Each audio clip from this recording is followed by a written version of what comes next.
Praise the Lord. എൻ്റെ പേര് റോസ്ന. ഞാൻ 2019 എറണാകുളം ചിറ്റൂർ ധ്യാനകേന്ദ്രത്തിലെ എബൈഡ് യുവജന ധ്യാനത്തിൽ പങ്കെടുക്കുന്നത്. അതുവരെ എൻ്റെ ഒരു ജീവിതം എന്ന് പറയുന്നത് ഞാൻ പള്ളിയിൽ പോകും, പ്രാർത്ഥിക്കും. പക്ഷേ അതിനൊക്കെ അർത്ഥം എന്താണെന്ന് എനിക്കറിയില്ലായിരുന്നു. അതായത് ഞാൻ പ്രാർത്ഥിക്കുന്നുണ്ട്, ഇപ്പോൾ പരീക്ഷ വരുമ്പോൾ അല്ലെങ്കിൽ എന്തെങ്കിലും ആവശ്യമുള്ളപ്പം നമ്മൾ പള്ളിയിൽ പോകും, പ്രാർത്ഥിക്കും. ഏതൊരു ക്രിസ്ത്യാനി എന്നൊരു പേരിലാണ് ഏതൊരു ക്രിസ്ത്യാനിയും ചെയ്യുന്ന പോലെ.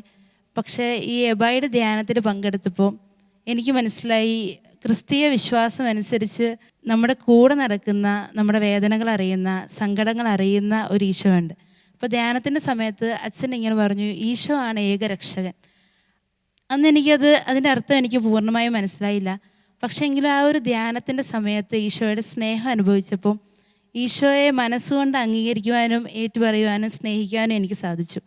അപ്പം എബൈഡിൽ വന്നപ്പം എന്നെ ഏറ്റവും കൂടുതൽ സ്വാധീനിച്ചത് എബൈഡിലെ പ്രേക്ഷിതരാണ്.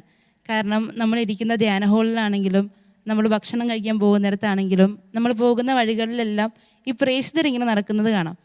അപ്പോൾ അവരുടെ ആ സന്തോഷമുള്ള മുഖം, ആ പ്രാർത്ഥനയുള്ള ഒരു ജീവിതം, അതെന്നെ വളരെയധികം സ്വാധീനിച്ചു. അപ്പം എനിക്കും ഉള്ളിലൊരാഗ്രഹം തോന്നി, ഇവരെ പോലെ ആകണം, ഇവരുടെ കൂടെ ജീവിക്കണം, ഇവരെ പോലെ വിശുദ്ധിയിൽ ജീവിക്കാൻ വലിയൊരാഗ്രഹം തോന്നി. അങ്ങനെ ഞാൻ തിരിച്ച് വീട്ടിലേക്ക് മടങ്ങുമ്പോൾ എനിക്കറിയാം, എൻ്റെ വിശ്വാസം വർദ്ധിച്ചിട്ടുണ്ട്. എനിക്കറിയാം ദൈവം സത്യമായുള്ളൊരു കാര്യമാണ്. പക്ഷേ എൻ്റെ ഉള്ളിൽ പിന്നെയും കുറേ സംശയങ്ങളുണ്ടായിരുന്നു. അതായത് ഈശോ എനിക്ക് വേണ്ടിയാണ് കുരിശിൽ മരിച്ചതെന്നുള്ളത് പൂർണ്ണമായിട്ട് എനിക്ക് ധ്യാനത്തിൻ്റെ സമയത്ത് മനസ്സിലായില്ല. അങ്ങനെ ഞാൻ തിരിച്ച് വീട്ടിൽ ചെന്നു. പിറ്റേ ദിവസം തൊട്ട് എല്ലാ ദിവസവും രാവിലെ കുർബാനയ്ക്ക് പോകാനായിട്ട് തുടങ്ങി. അങ്ങനെ ഒരു ദിവസം വിശുദ്ധ കുർബാനയുടെ സമയത്ത്, ദിവ്യകാരുണ്യ സ്വീകരണ സമയത്ത് ഞാൻ ഇങ്ങനെ കണ്ണുകളടച്ച് പ്രാർത്ഥിച്ചപ്പോൾ ഞാൻ പെട്ടെന്ന് കാണുന്നത് കുരിശിൽ കിടക്കുന്ന ഈശോയാണ്. ആ ഈശോ എന്നെ നോക്കി ഇങ്ങനെ ചോദിച്ചു, മോളെ, ഞാൻ നിനക്ക് വേണ്ടിയല്ലേ കുരിശിൽ മരിച്ചത്, എന്നിട്ട് നീ എന്നെ സ്നേഹിക്കുന്നുണ്ടോ?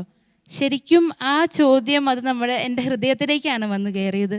അപ്പം ഞാൻ ആലോചിച്ചു, ഞാൻ ഈശോയ്ക്ക് വേണ്ടി ഒന്നും ചെയ്തിട്ടില്ല.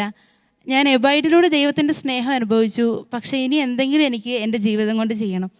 അങ്ങനെ എബൈഡിൽ ഞാൻ പ്രേക്ഷിത വേല ചെയ്യാം എന്നുള്ളൊരു തീരുമാനത്തിലെത്തി. അപ്പോൾ ഞങ്ങളുടെ ആത്മീയതാവ് പറയുന്നൊരു കാര്യമുണ്ട്, നമ്മളൊരു ധ്യാനം കൂടുന്നതിനേക്കാൾ കൃപയാണ് ഒരു ധ്യാനത്തിന് പ്രേക്ഷിതയായിട്ട് വരുന്നത്.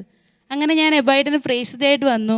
അപ്പോൾ ആ സമയങ്ങളിലൊക്കെ ഒരുപാട് സമയം ദിവ്യകാരുണ്യ ചാപ്പലിലിരുന്ന് പ്രാർത്ഥിക്കും.